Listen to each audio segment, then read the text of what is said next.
నల్లగొండలోని IDOC సమావేశ మందిరంలో గౌరవనీయులైన పంచాయతీరాజ్ గ్రామీణాభివృద్ధి మహిళా మరియు శిశు సంక్షేమ శాఖ మంత్రి దనసరి అనసూయ సీతక్క గారు ప్రెస్ మీట్.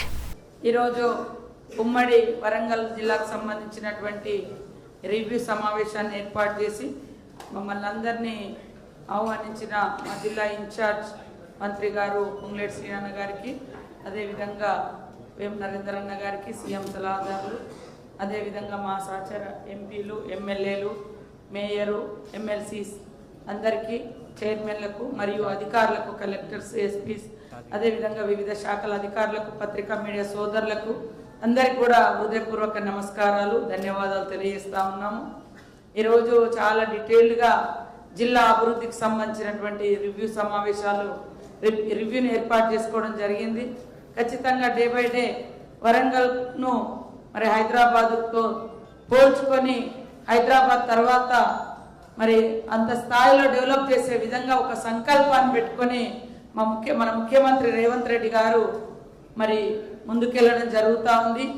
దానిలో భాగంగానే గతంలో మరి ఎప్పుడో విమానాశ్రయం కోసం ట్రై చేస్తే అది గత 10 సంవత్సరాలు తెలంగాణ ప్రత్యేక రాష్ట్రంలో కూడా మనం సాధించుకోలేకపోయినాం. దానితోటి వరంగల్ యొక్క గొప్పతనాన్ని, వరంగల్ యొక్క అవసరాన్ని గుర్తించి మరి ప్రాంతాన్నంతా కూడా గతంలో పర్యటించి ఇప్పుడు మరి ఎయిర్పోర్ట్ను కూడా ఇక్కడికి తీసుకురావడం, ఇది వారికి మన ఉమ్మడి వరంగల్ జిల్లా మీద ఉన్నటువంటి అభిమానానికి, శ్రద్ధకు నిదర్శనం అని కూడా ఈ సందర్భంగా తెలియజేస్తా ఉన్నాను. అదేవిధంగా మనందరం ఒకప్పుడు ఉమ్మడి జిల్లాగా ఉన్నప్పుడు అందరి పాత్ర మేడారంలో ఉండేది. కాబట్టి ఇప్పుడు కూడా అధికారులు అందరూ, అదేవిధంగా మీడియా సోదరులు మరి పోరుగల్లు తర్వాత అని ఎట్లయితే కాకతీయుల కాలం అంటామో సేమ్ ఈక్వల్గా అదే టైంలో సమ్మక్క సారలమ్మ కాలం కూడా నడిచింది. సో వాళ్ళు ఈరోజు మా ఇంటి ఇలవేల్పులే కాకుండా, ఆదివాసులకే కాకుండా మరి గిరిజనేతరులకు కూడా కోట్లాది మంది గుండెల్లో కొలువుదీరినటువంటి దేవతలు, కొంగు బంగారం లాగా కోరుకున్న కోరికలు తీరుతున్నాయి. కాబట్టే కులము, మతము, ప్రాంతము అని తేడా లేకుండా పెద్ద ఎత్తున భక్తులు వస్తూ ఉన్నారు. ఆ భక్తుల వచ్చేటువంటి సౌకర్యార్థం దాదాపుగా 6 నెలల క్రితమే మన ప్రభుత్వం 100 కోట్లను రిలీజ్ చేయడం జరిగింది. ఏది ప్రతి 2 ఏళ్లకు ఒకసారి జాతర మనం నిర్వహించుకుంటాం కాబట్టి నిర్వహణ కోసం.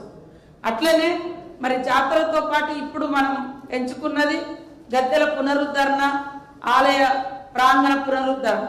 సో ఈ పనులు కూడా ఇప్పుడే ఉండడంతో వాటికి కూడా ప్రత్యేకంగా నిధులు ఇచ్చి ముఖ్యమంత్రి గారు ప్రత్యేకంగా ఇక్కడికి వచ్చి మరి మాస్టర్ ప్లాన్ ఓపెన్ చేసి మళ్ళీ తర్వాత ఎప్పటికప్పుడు హైదరాబాద్ నుంచి కూడా వారు మానిటరింగ్ చేయడం, మరి గుడి నిర్మాణానికి సంబంధించినటువంటి యుద్ధ ప్రాతిపదికన పనులు చేపట్టడానికి మా ఇన్ఛార్జ్ మినిస్టర్ సీనన్న గారికి కూడా బాధ్యతలు ఇవ్వడం, వారు కూడా చకచక వారి బాధ్యతలన్నీ కూడా నిర్వర్తిస్తూ జాతరను విజయవంతం చేయడం కోసం కృషి చేస్తున్నందుకు పొంగులేటి శ్రీనివాసరెడ్డి అన్న గారికి, అదేవిధంగా మా సోదరి మన ఎండోమెంట్ మినిస్టర్ సురేఖక్క గారికి, మా ట్రైబల్ మినిస్టర్ అడ్లూరు లక్ష్మణ్ గారికి, మాకు సహకరిస్తున్న సహచర ఎమ్మెల్యేలు, అధికారులు, ఎమ్మెల్సీలు, ఎంపీలు, ఇతర ప్రజాప్రతినిధులు, మా పత్రికా మీడియా సోదరులందరికీ కూడా మరి 18వ తారీఖు నాడు మరి నూతనంగా ఏదైతే నిర్మాణం చేపట్టినామో ఆ యొక్క ప్రాంగణము